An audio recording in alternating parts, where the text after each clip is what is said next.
Paul a révélé un accomplissement dans un sens plus profond de ce que les Juifs avaient espéré. Mais c'était une transcendance de leur plus plein espoir et de leur espérance.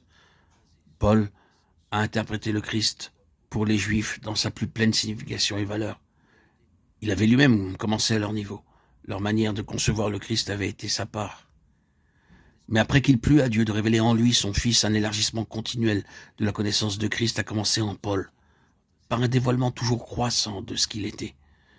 Bien sûr, en tant que Saül de Tarse, Paul ne croyait pas que Jésus de Nazareth était le Messie. Ceci nous amène à un point plus en arrière dans sa conception. Il croyait que Jésus était un imposteur. Et ainsi, il a cherché à ôter tout ce qui était associé à lui dans le monde. Paul, alors, a dû apprendre au moins deux choses.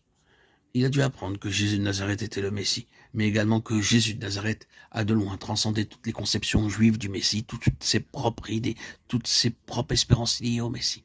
Il a non seulement appris qu'il était le Messie, mais qu'en tant que Messie, il était plus grand, plus merveilleux que toutes ses idées, conceptions et espérances. Il fut introduit dans cette révélation par la grâce de Dieu. Je ne pense pas que ce point a besoin d'arguments, parce qu'il est difficile de contester qu'il y a des évidences de progrès en Paul dans la compréhension et la connaissance de Christ, et qu'il est clair que ce progrès, cet épanouissement et ce développement dans sa connaissance du Christ l'est amené à des ajustements. Ne me comprenez pas mal. Ils n'ont pas conduit à un reniement de ce que Paul avait énoncé, ni à une contradiction d'une vérité qui soit venue par lui. Mais ils l'ont amené à des ajustements. Alors que sa connaissance du Christ grandissait et s'étendait, Paul a vu qu'il devait s'ajuster à elle. C'est un point sur lequel beaucoup ont trébuché, mais c'est une question au sujet de laquelle nous ne devrions avoir aucune crainte. Il y a tant de personnes qui ont peur de l'idée qu'un tel homme comme l'apôtre Paul ou n'importe quel homme dans la Bible qui a été divinement inspiré entièrement sous la puissance du Saint-Esprit doivent s'ajuster à une nouvelle révélation. Il semble penser que cela signifie nécessairement que l'homme change de telle sorte qu'il quitte sa position d'origine et la nie plus ou moins. Il n'est ici aucunement question de cela. Prenons une illustration. Les lettres de Paul aux Thessaloniciens furent ses premières lettres. Dans ces lettres, il n'y a aucun doute que Paul espérait que le Seigneur reviendrait durant sa vie. Notez ces mots, nous les vivants restés pour l'avènement du Seigneur. 1 Thessaloniciens 4,15. Dans sa lettre aux Philippiens, Paul a changé de position, tandis que dans ses lettres à Timothée, cette espérance n'est plus présente en lui. Car pour moi, je sers déjà de libation, et le moment de mon départ approche. J'ai combattu le bon combat, j'ai achevé la course. De Timothée 4, 6, 7. Il avait prévu le verdict de Néron. Il savait maintenant que ce n'était pas par l'enlèvement que lui-même devait aller dans la gloire. Devons-nous dire que ces deux choses se contredisent?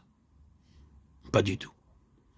En continuant avec le Seigneur, Paul est entré dans une plus pleine révélation concernant la venue du Seigneur et de son rapport personnel là-dessus. Mais ceci n'a pas mis de côté ou n'a changé aucun fait de doctrine qui avait été exprimé plus tôt dans ses lettres aux Thessaloniciens. Tout ce qui avait été partagé dans ces épîtres était entièrement inspiré, donné par le Saint-Esprit. Mais cela était encore susceptible de développement dans le cœur de l'apôtre lui-même. Et comme il voyait la signification plus pleine des choses qui étaient venues à lui plus tôt dans sa vie, alors il a constaté que, dans des sujets pratiques, il devait s'ajuster. Aucune nouvelle révélation ni avancée dans la compréhension ne l'a placé dans la position de devoir nier ce qui lui avait été donné par révélation précédemment. Il s'agit de reconnaître que ces différences ne sont pas des contradictions, mais le résultat de la révélation progressive et subséquente, d'une compréhension grandissante, d'une conception plus claire, alors qu'il continuait sa marche avec le Seigneur. Sûrement, ce sont des évidences que ce progrès dans la compréhension et la connaissance de Paul l'a amené à des ajustements.